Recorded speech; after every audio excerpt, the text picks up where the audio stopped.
नमस्कार, तपाईहरु अहिले हेर्दै हुनुहुन्छ आईटी सोलुसन नेपाल। म छु सुभाष। सदा चाहिँ आज फेरि पनि तपाईहरुमाझ एउटा फरक किसिमको भिडियो लिएर आइसकेका छौं। भिडियोको अन्तिमसम्म हेरेर साथ दिनुहोला। कृपया अहिलेसम्म हाम्रो च्यानललाई सब्स्क्राइब गर्नु भएको छैन भने हामीलाई थप हौसला दिनको लागि हाम्रो च्यानललाई सब्स्क्राइब गरी बेल आइकनमा क्लिक गर्नुहोला। साथै हाम्रो भिडियोलाई लाइक, कमेन्ट र शेयर गर्न नभुल्नुहोला। आउनुहोस् सुरु गरौं आजको टपिक्स। आज हामी एमएस वर्डमा धेरै लार्ज डकुमेन्ट छ, त्यो भित्र चाहिँ हामीले टेबल अफ कन्टेन्ट ल्याउनु पर्यो भने इजिली चाहिँ कसरी चाहिँ इन्सर्ट गर्न सक्छौं भन्ने कुरा चाहिँ सिकाउँदै छौं। जस्तो तपाईले जस्तो यो डकुमेन्ट छ हैन, मसँग भएको चाहिँ 28 पेजको डकुमेन्ट छ। यो डकुमेन्ट छ, यस्तो खालको चाहिँ डकुमेन्ट छ। यो डकुमेन्टमा हामीलाई चाहिँ टेबल अफ कन्टेन्ट चाहिन्छ। कुनै पनि अगाडि बुकको अगाडि हुन्छ नि टेबल अफ कन्टेन्ट,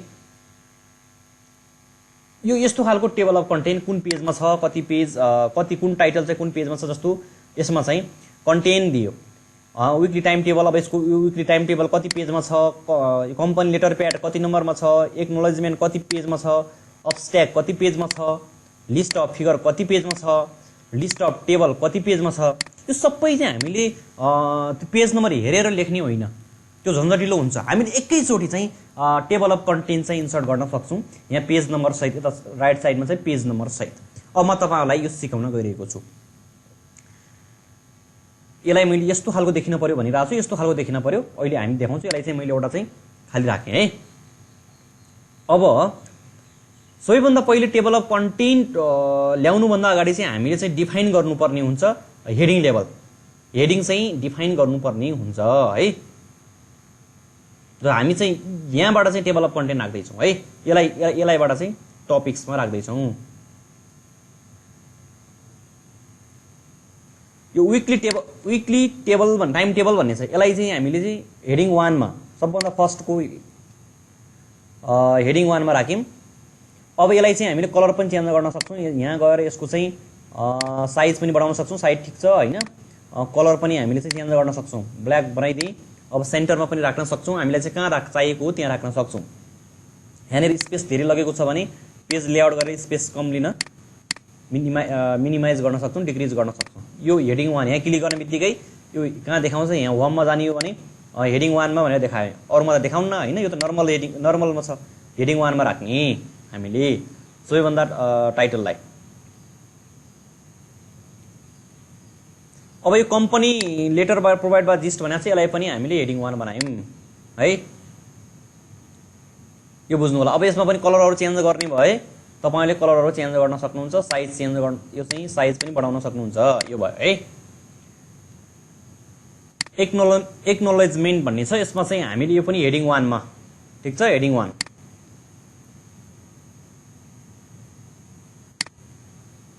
अब्स्ट्र्याक्टलाई पनि हेडिङ 1 मा राख्ने। हामीले जेलाई चाहिँ हेडिङ 1 मा राख्ने हो त्यसलाई चाहिँ हामीले हेडिङ 1 मा क्लिक गरेर राख्ने।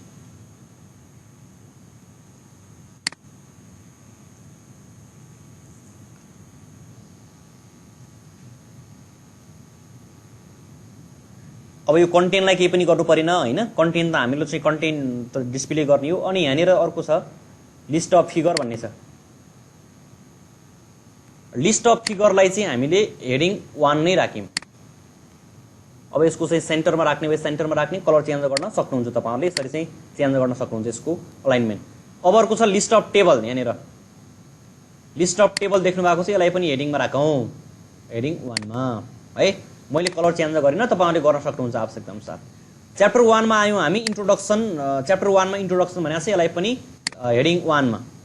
अनि यसलाई चाहिँ यो भित्र चाहिँ यो हो नि त, त्यसकारणले यो हेडिङ 2 है। यो स्पेस अब यो धेरै लग्यो भने यहाँबाट गएर चाहिँ चेन्ज गर्न सक्नुहुन्छ तपाईहरुले है।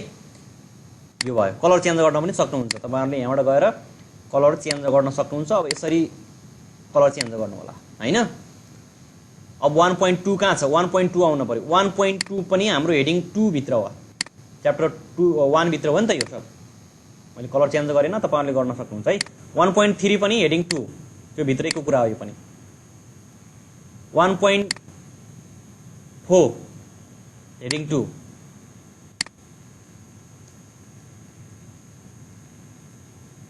त्यसपछि हामी च्याप्टर 2 मा गयौं। यसलाई चाहिँ एकैचोटी यस्तो बनाइदिन सक्छौं। च्याप्टर 2 भइसकेपछि यो भनेको त फेरि मेन हेडिङ हो, हेडिङ 1। अब यो भनेको हेडिङ 2, देन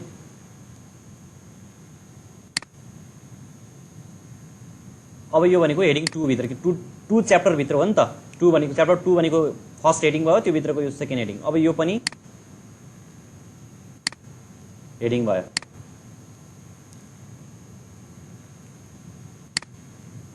यो हेडिङ 2।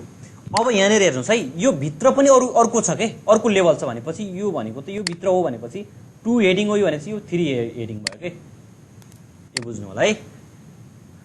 अब यहाँनिर 2.1.2 हुनु पर्यो, 2.1.2 यहाँ आयो। सेलेक्ट गर्ने र हेडिङ लेभल 3 राख्दिने।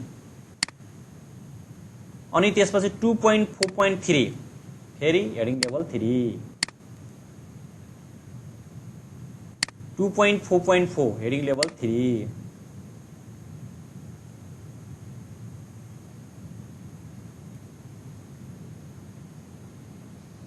अब हामी च्याप्टर 3 मा आयौं। च्याप्टर 3 भनेको त फेरि मेन हेडिङ हो, हेडिङ 1 है। त्यसपछि यो चाहिँ हेडिङ 2, सिस्टम एनालाइसिस चाहिँ हेडिङ 2।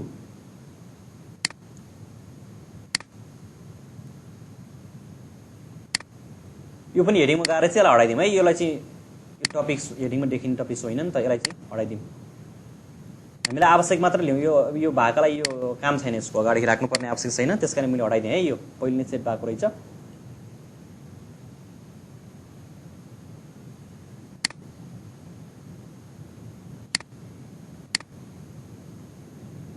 अब त्यसपछि हाम्रो सिस्टम डिजाइन भन्ने चाहिँ यसलाई चाहिँ हेडिङ 2 हुन पर्यो।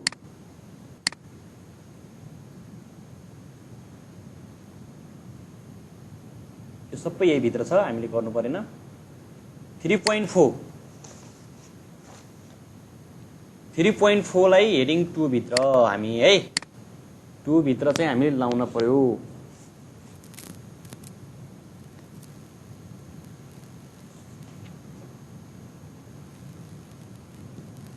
त्यसपछि हाम्रो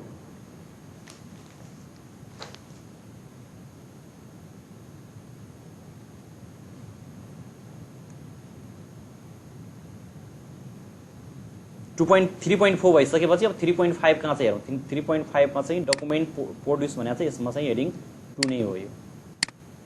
त्यसपछि हामी जान्छौँ 3.6 मा। 3.6 भने पनि हेडिङ 2। अब हामी च्याप्टर आइभी मा आयौँ। यहाँनिर चाहिँ यो चाहिँ हेडिङ 1 हो है। अनि 4.1 भनेको हेडिङ 2, यो भित्र यो भित्र चाहिँ यो आउने हो। अब यो भन्दा भित्र चाहिँ अरु केही देखाउने हो भने चाहिँ हामी अर्को हेडिङ 3 जान्छौँ। अब 4.1 4.2 कता छ,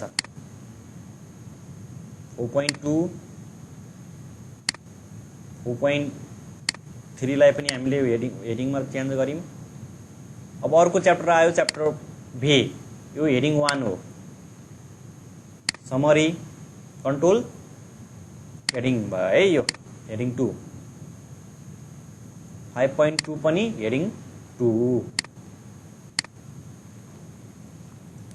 अब यहाँनिर अर्को छ, यहाँनिर रेफरेन्स भनेको त हेडिङ 1, यो अगाडि नै आउने हो, हेडिङ 1। एब्रिभिएसन भनेको पनि हेडिङ 1 राखेँ है। ल मैले चाहिँ यो हेडिङ लेभल चाहिँ डिफाइन गरेँ। अब तपाईले के बुझ्न पर्यो भने टेबल अफ कन्टेन्ट चाहिँ इन्सर्ट गर्दा एमएस कोड मा सबैभन्दा पहिले हामीले चाहिँ हेडिङ लेभल चाहिँ डिफाइन गर्नुपर्छ। त्यो डिफाइन गर्यौं, ठीक छ। अब मलाई चाहिँ यस्तो खालको चाहिँ टेबल अफ कन्टेन्ट आउनु पर्यो, कति नम्बर पेजमा छ, पेज नम्बरमा छ भन्ने कुरा थाहा पाउनु पर्यो है। पेज नम्बर छ कि छैन, पेज नम्बर छैन भने हामीले एकचोटि पेज नम्बर सेट गरिदिउँ न त। पेज नम्बर सेट गर्यौं भने कति पेज नम्बर छ त्यो देखिने भयो के। ल पेज नम्बर पनि हामीले राख्दियौं।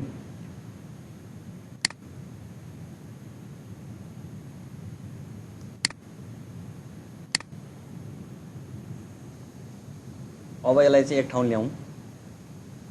ल मैले यसलाई चाहिँ यो ठाउँमा चाहिँ भने है,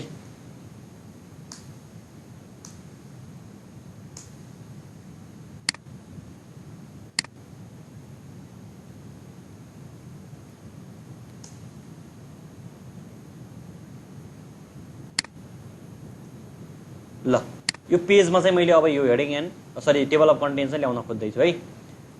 अब त्यसको लागि चाहिँ रेफरेन्समा जान पर्यो। यहाँनिर टेबल अफ कन्टेन्ट देख्नुहुन्छ तपाईँले, टेबल अफ कन्टेन्ट देख्नुहुन्छ है। यहाँ जानुभयो भने कुन लेभलको चाहिँ कस्तो खालको चाहिँ टेबल अफ कन्टेन्ट ल्याउने, मैले चाहिँ फर्स्टमै यो चुज गरेँ। ल अब यहाँ चाहिँ टेबल अफ कन्टेन्ट चाहिँ आउनु पर्यो है। यो आयो हेर्नुहोस् त कति पेजमा चाहिँ कुन छ भन्ने कुरा चाहिँ हामीले यहाँ सब देखायो कि एकैचोटि चाहिँ आयो नि। हेर्नुहोस् त विकली टाइम टेबल 3 पेजमा, कम्पनी लेटर 4 पेजमा, एक्नोलेजमेन्ट 4 मा, अब्स्ट्र्याक्ट एक्नोलेजमेन्ट 5 मा, अब्स्ट्र्याक्ट 6 मा, लिस्ट अफ फिगर 13 मा, लिस्ट अफ टेबल 14 मा। यसरी चाहिँ हामीले चाहिँ एकैचोटि टेबल अफ कन्टेन्ट चाहिँ इन्सर्ट गर्न सक्छौँ। अब यो टेबल अफ कन्टेन्टलाई चाहिँ अपडेट गर्नुपर्ने हुन्छ, केही कुरा तपाईँ चेन्ज गर्नु पर्यो भने अपडेट गर्नुपर्ने हुन्छ। अपडेट गर्नुपर्ने अवस्था भयो भने यहाँनिर अपडेट टेबल छ, पेज नम्बर मात्र चेन्ज भएको भने पेज नम्बर गर्ने, अपडेट इन्टायर टेबल गरिदियो भने जे चेन्ज भएको सबै कुरा चाहिँ यसरी चाहिँ हामीले एकैचोटि चाहिँ टेबल अफ कन्टेन्ट चाहिँ चेन्ज गर्न सक्छौँ। जस्तो तपाईँले चाहिँ यसरी म्यानुअली चाहिँ आफैले चेन्ज गर्न खोजेको, यस्तो बनाउन खोजेको भए त सबै हेर्नु पर्थ्यो नि, कति नम्बर पेजमा छ के छ भन्ने हुन्थ्यो।